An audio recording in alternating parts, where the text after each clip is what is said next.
जैसा कि आप लोगों का बहुत ही डिमांड था कि फार्मेसी के बारे में कुछ बताया जाए, तो हम आ चुके हैं। ये फार्मेसी के शिक्षक हैं, अर्जेश राज जी इनका नाम हुआ, और अखिल भारतीय फार्मेसी एसोसिएशन के बिहार के प्रदेश अध्यक्ष भी हैं। तो इनसे हम सारी जानकारी आप लोगों को साझा करेंगे। तो सर, आपका एग्जाम टूर चैनल पर स्वागत है। धन्यवाद आपका।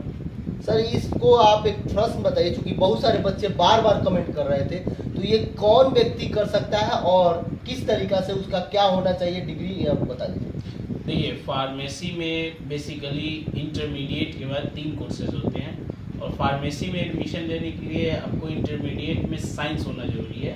आप मैथ और बायो दोनों करके, मतलब इंटरमीडिएट में अगर आप मैथ से भी किए हैं या बायो से भी किए हैं ISC, तो आपका एडमिशन फार्मेसी में हो जाता है। फार्मेसी में बेसिकली 3 कोर्सेज होते हैं 12th के बाद। एक होता है डी फार्म, जो कि 2 साल का कोर्स है। एक होता है बी फार्म, जो बैचलर कोर्स है, 4 साल का कोर्स है। और एक और कोर्स है जो क्लिनिकल स्टडी पे डिपेंडेंट है, तो वो 6 साल का कोर्स है, जिसको हम लोग फार्म डी कहते हैं। तो ये 3 कोर्सेज हैं। तो मतलब इंटर में यदि वो साइंस से है, साइंस में कोई स्ट्रीम हो, या मैथ्स हो या बायो हो, तो वो कर सकते हैं। तो ये 3 प्रकार का कोर्स है। तो आप बताइए, इस कोर्स में यदि कोई एडमिशन लेना चाहते हैं तो उनका क्या प्रोसेस है, किस तरीका से एंट्रेंस होता है और कब होता है? देखिए, बिहार में, मैं बिहार के बारे में बता रहा हूँ। बिहार में बेसिकली सरकारी और प्राइवेट 2-3 तरह के कॉलेजेस हैं, सेमी गवर्नमेंट भी है।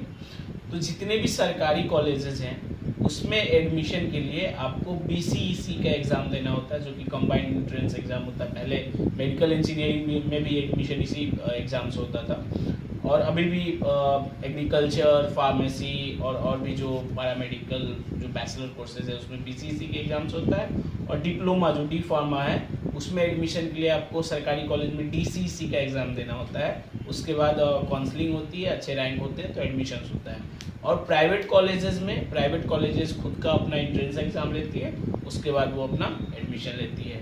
इसमें बेसिकली प्राइवेट कॉलेजेस में या BCC में अपीयर होने के लिए बच्चों को इंटरमीडिएट में 50% मार्क्स कम से कम होना चाहिए। और आप एक प्रश्न और बताइए, जो विद्यार्थी मान लीजिए इंटर यदि इस साल कर रहे हैं या 2 साल पहले किए हुए हैं, उसमें कोई बाध्यता तो नहीं है, कोई कर सकते हैं, या एज लिमिटेशन है? अभी तो ऐसी कोई बाध्यता नहीं है, लेकिन जो फार्मेसी शिक्षा को रेगुलेट करती है, जैसे मेडिकल को कहती है MCI, तो फार्मेसी को रेगुलेट करने वाले बॉडी को हम लोग PCI कहते हैं, फार्मेसी काउंसिल ऑफ इंडिया। तो वो एक नया प्रावधान लेके आ रही है, जिसमें इंटरमीडिएट के बाद 5 साल तक गैप होगा, तभी तक आपका एडमिशन होगा। 6ठे साल से आपका एडमिशन नहीं होगा। लेकिन अभी फिलहाल ऐसा कोई फाउंडेशन नहीं है, तो अभी एडमिशन हो रहे हैं। अगर गैपिंग है या 2 साल 3 साल का गैप भी है, तब भी एडमिशन हो रहे हैं। और आप अपीयरिंग में भी है, तब भी एडमिशन होता है। अपीयरिंग वाले के लिए तो काफ़ी अच्छा मौका है, क्योंकि फार्मा सेक्टर जो एक ग्रोइंग सेक्टर है। जैसे आपने देखा होगा कि पूरा देश लॉकडाउन में बंद हो गया था, लेकिन फार्मा कंपनीज नहीं बंद होती। फार्मा कंपनीज में भी फार्मासिस्ट बहुत अच्छे वर्क करते हैं, और उन्हीं का देन है कि पूरे देश का नाम पूरे वर्ल्ड में हुआ, और भारत को एक मतलब जीवन रक्षक प्रणाली में काफ़ी मजबूती मिली। अरे आप बताइए, जैसे कि आप बता रहे थे बहुत ही जॉब अपॉर्चुनिटी है, तो जो विद्यार्थी करते हैं यदि उनको सरकारी कॉलेज मिलता है तो क्या कुछ फीस वगैरह का आइडिया है तो थोड़ा सा बता दीजिए, और प्राइवेट में क्या है, थोड़ा सा इस पर कुछ आइडिया मिनिमम के अनुसार। देखिए, सरकारी कॉलेजेस का फी जो सरकारी नॉर्म्स है, जैसे बिहार सरकार का जो मेडिकल कॉलेज है, कोई भी ग्रेजुएशन वाला कॉलेज है, उसमें सरकारी ईयरली फी जो है 8500 रुपये है। ठीक है, तो फार्मेसी कॉलेज में भी बी फार्मा का कोर्स 8500 के आसपास है। अलग अलग कॉलेजेस में जैसे सेमी गवर्नमेंट है तो उसमें ज़्यादा है, MIT का कुछ अलग हो सकता है। तो उसमें जो फ़ी है आपका कम है, 8500 रुपये सालाना या 10,000 रुपये सालाना। जबकि प्राइवेट कॉलेजेस में, चूँकि प्राइवेट कॉलेजेस है, पूर्णतः प्राइवेट है, तो वहाँ पे जो है फ़ी कॉलेजों का 1 लाख से लेके 1,20,000 तक पर ईयर है। ठीक है, ये चीज़ें हैं। इसको लेके जैसे अभी बिहार सरकार तो बहुत सारा स्कीम भी चला रही है, बहुत सारे बच्चे इससे लाभान्वित हो रहे हैं, और ऑलमोस्ट 4 लाख तक बिहार सरकार क्रेडिट कार्ड से पैसा देती है। तो बिहार में अभी ऑलमोस्ट जो रनिंग कॉलेजेस है उनकी संख्या 80 के करीब में हो गई है। प्राइवेट और गैर सरकारी मिला दे तो 90 के करीब में है। ठीक है, तो 80 कॉलेजेस प्राइवेट हैं जिसमें एडमिशन हो रहे हैं, और बच्चे भी स्टूडेंट क्रेडिट कार्ड से एडमिशन ले रहे हैं। डिप्लोमा में लगभग वही फी ईयरली उतना ही है। ठीक है, तो आप 4 साल का करिएगा तो 4 से गुना कर लीजिए, 2 साल का डिप्लोमा करिएगा 2 से गुना कर लीजिए। एक प्रश्न आप ये बताइए, जो विद्यार्थी यदि इस बार एंट्रेंस देना चाहते हैं बीसीएससी का, तो वह किस तरीका से थोड़ा सा तैयारी करें? चूंकि आप शिक्षक हैं तो एक ओवर लाइक मतलब थोड़ा सा कुछ आप अपना अनुभव से साझा कीजिए, जो विद्यार्थी तैयारी कर रहे हैं। देखिए बीसीसी का एग्ज़ाम बेसिकली उसका क्वेश्चन पैटर्न देखना पड़ेगा बच्चों को, और बीसीसी में फिजिक्स, केमिस्ट्री, मैथ, बायो चारों क्वेश्चंस पूछे जाते हैं प्री एग्जामिनेशंस में। आप किसी टीम को, जैसे फिजिक्स केमिस्ट्री मैंडेटरी होती है, या तो मैथ बनाइए बायो बनाइए, ठीक है। तो ऐसे करके बच्चे प्री मेंस करते हैं, फिर रैंक आता है। तो जो बच्चे 12th, क्योंकि वो जितने भी क्वेश्चन होते हैं 11th-12th बेसिस पे होते हैं, तो बेसिकली 12th को अच्छे से बच्चों को पढ़ना है साइंस स्ट्रीम वाले को, तब जाके वो इजीली क्वालिफाई कर जाएंगे और अच्छे रैंक आएंगे। तो बिहार पटना में फार्मेसी कॉलेज है, जीपीआई है, मुजफ्फरपुर में एमआईटी है, ये सब कॉलेजेस काफ़ी रेपुटेटेड भी है, और बी फार्मा यहाँ होता है, तो बीसीसी से इस पर एडमिशन हो जाएगा। डीसीसी का भी उसी तरह का पैटर्न है, चूँकि वो डिप्लोमा कोर्सेज के लिए है तो थोड़ा सा इजी पड़ता है बीसीसी की अपेक्षा। और पैटर्न, चूँकि पैटर्न बच्चों को देखने के लिए आपको उसके प्रीवियस ईयर के क्वेश्चंस को देखना पड़ेगा और उस हिसाब से तैयारी करनी पड़ेगी, और एक माइंडसेट के साथ पढ़ना होगा। क्योंकि अभी बीसीसी और डीसीसी का फॉर्म आने वाले 1-2 महीने में आने वाला है, तो ज़्यादा दिन है नहीं, तो उस हिसाब से प्रीवियस ईयर का क्वेश्चन देखें और उसको सॉल्व करें और उस पैटर्न पे पढ़ाई शुरू करें। एक प्रश्न और आपसे पूछेंगे, जैसा कि आप बोल रहे थे ये इसमें बहुत सारा अपॉर्चुनिटी है, तो इसमें सरकारी और प्राइवेट सेक्टर भी होगा, तो आप उन सेक्टर में कहाँ जॉब ये विद्यार्थी कर सकते हैं, थोड़ा सा उसके बारे में बता दीजिए। देखिए सरकारी सेक्टर्स में जॉब अपॉर्चुनिटी थोड़े लिमिटेड है, कितना सरकार के पास बहुत कमी है मेडिकल में। तो सरकारी हॉस्पिटल्स में फार्मासिस्ट की एक पोस्ट होती है, जहाँ पे ये फार्मेसी किए हुए, चाहे वो ग्रेजुएशन करे फार्मेसी में, या डिप्लोमा करे, या फार्म डी करे, ये सारे लोग उसमें जब वैकेंसीज आती है तो अलग अलग समय में फॉर्म भर के वहाँ जाते हैं, ठीक है। और ये वैकेंसीज रेगुलर नहीं होती, चूँकि रिक्तियाँ बहुत कम होती है सरकारी हॉस्पिटल्स में। दूसरा, अगर एक कमीशन लेवल की बात करें तो ड्रग इंस्पेक्टर की जो पोस्ट होती है वो वहाँ भी बी फार्मा वाले ही जाते हैं, ठीक है। बी फार्मा करके आप ड्रग इंस्पेक्टर के पोस्ट पे जा सकते हैं। तो सरकारी जगहों पे यही लिमिटेशन है, या तो फार्मासिस्ट हो या ड्रग इंस्पेक्टर। लेकिन प्राइवेट सेक्टर जो है एक बहुत ओपन सेक्टर है, और अधिकतर फार्मेसी करने के बाद लोग प्राइवेट सेक्टर्स में जाते हैं। हम लोग बेसिकली 4 सेक्टर्स बांटते हैं फार्मेसी में।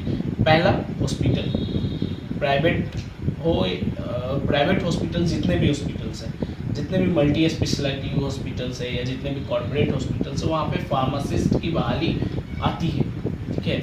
वहाँ वो परचेज इंचार्ज से लेके रिटेल शॉप उसमें होता है, वहाँ फार्मासिस्ट पोस्ट पे रहते हैं, ठीक है। दूसरा हो गया इंडस्ट्री। तो इंडस्ट्री एक बहुत बड़ा हब है, आप लोग भी जान रहे हैं कि चूँकि कोविड लॉकडाउन में कितना इंडस्ट्री अभी काम किया है, ठीक है। तो इंडस्ट्री में बहुत सारे जॉब अपॉर्चुनिटीज होते हैं। उसके बाद हम लोग करते हैं हॉस्पिटल, ये कम्युनिटी हेल्थ कहते हैं, जिसमें फार्मासिस्ट जो है खुद के बिजनेस को कर सकते हैं, ठीक है। खुद के बिजनेस में जैसे कि वो अपना मेडिसिन शॉप खोल सकते हैं और बिजनेस को ग्रो कर सकते हैं। आपको पता होना चाहिए कि ड्रग एंड कॉस्मेटिक एक्ट और फार्मेसी एक्ट 1948 के जो समराइज हम लोग करते हैं, तो बिना फार्मासिस्ट का दवा का बिक्री नहीं होता है। तो जितना भी रिटेल दुकान है, वहाँ अगर रिटेल दुकान आपको कहीं भी भारत के किसी भी कोने में खोलना है तो बिना फार्मेसी की डिग्री के आप नहीं खोल सकते हैं, ठीक है। तो एक कम्युनिटी, इसको बोलते हैं हम लोग कम्युनिटी हेल्थ में आप जॉब कर सकते हैं, खुद के गांव में खोल सकते हैं, या खुद के शहर में एक अच्छा बिजनेस स्टार्ट कर सकते हैं फार्मा रिलेटेड। और चौथा होता है मार्केटिंग। तो मार्केटिंग में भी आप फार्मेसी ग्रेजुएशन या फार्मेसी करके जा सकते हैं, और मार्केटिंग भी काफ़ी अच्छा स्कोप है, ठीक है। तो दवा का जो मार्केटिंग है ये तो काफ़ी बड़ा बिजनेस है। तो ये 4 सेक्टर्स जो है प्राइवेट में है, गवर्नमेंट सेक्टर्स में लिमिटेड है, लेकिन ये भी है गवर्नमेंट सेक्टर्स और प्राइवेट सेक्टर्स में जॉब अपॉर्चुनिटी काफ़ी अच्छा है। जो जितना मेहनत करेगा, जिसको जितनी नॉलेज होगी, उस हिसाब से जॉब करते हैं और अच्छे अर्निंग करते हैं, ये चीज़ें हैं। तो जो विद्यार्थी आपका वीडियो देख रहे हैं, यदि मान लीजिए उनका कोई प्रश्न रहा या कुछ सवाल रहा, तो आप देख रहे हैं तो सर का नंबर और इनका सब कुछ कमेंट बॉक्स में डाल दिया जाएगा।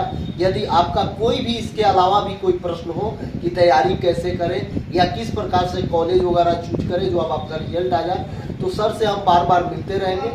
क्योंकि आप भी जानते हैं कि आप सबके लिए बहुत पहले ही डाला गया था कि फार्मासिस्ट एक शिक्षक है, उनसे आप लोग के इंटरव्यू दिखाया जाएगा और उनसे आप अपने कैरियर काउंसिल के तौर पर, चूंकि ये बता रहे हैं जिस तरीका से कि आप यदि इंटर कर चुके हैं और इंटर में यदि आप साइंस से किए हैं तो ये भी एक बहुत बड़ा सेक्टर है, इसमें आप आ सकते हैं और अपने लाइफ को सिक्योर कर सकते हैं। तो सर, आप समय देने के लिए सर आपको पुनः एक बार बहुत बहुत धन्यवाद। धन्यवाद आपका। मैं तो मतलब मेरे जितने भी साथी है जो फार्मा सेक्टर्स में आना चाहते हैं तो हम लोग उनको फ्री कंसल्टेंसी देते हैं, और हम लोग जितना भी फार्मासिस्ट है जो पढ़ रहे हैं या जो आना चाहते हैं, जो पास आउट हो चुके हैं, उन लोग को हम लोग कैरियर काउंसलिंग देते हैं, जो कि हमारी एसोसिएशन है। हम लोग वेलफेयर चाहते हैं फार्मासिस्ट को, तो हम लोग समय देते हैं और अपने फार्मेसी से रिलेटेड बच्चों को बताया, इसके लिए भी आपका बहुत बहुत धन्यवाद। सर, एग्जाम टूर चैनल के व्यूअर को क्या संदेश देना चाहिएगा, यदि आप जो भी व्यूअर हैं उनको क्या संदेश दे रहे हैं? देखिए, एग्जाम टूर चैनल को मैंने शुरू में देखा है तो ये शिक्षा से रिलेटेड काफ़ी एक्टिवली काम करती है आपकी चैनल, चाहे वो जॉब से रिलेटेड हो या जो बच्चे तैयारी कर रहे हैं अलग अलग रेलवे, एसएससी या अलग अलग बैंकिंग, अलग अलग पैटर्न से, जैसे अपने फार्मेसिस्ट को अप्रोच किया, तो ये काफ़ी अच्छा है। और यूथ को ऐसे ही चैनल चाहिए, नहीं तो चैनल्स की तो भरमार पड़ी हुई है, लेकिन वो सिर्फ कंटेंट बनाते हैं जिससे इंटरटेन हो, लेकिन कोई फायदे का नहीं होता है। और आपका जो चैनल है वो बच्चों को जो पढ़ रहे हैं, जो तैयारी कर रहे हैं, उनके लिए फ़ायदेमंद का काम करती है। तो इसके लिए काफ़ी अच्छा आपका चैनल है और हम सबसे आग्रह करेंगे कि आपके चैनल को सब्सक्राइब करें और इनके साथ हमेशा जुड़े रहें, ताकि आपके करियर काउंसलिंग में या आप जिस भी सेक्टर में तैयारी कर रहे हो ये मदद करते रहें। यदि हम जो प्रश्न किए हैं या सर जो जवाब दिए हैं उसके अलावा कोई भी प्रश्न होगा तो आप जरूर कमेंट बॉक्स में कमेंट करेंगे। जय हिंद।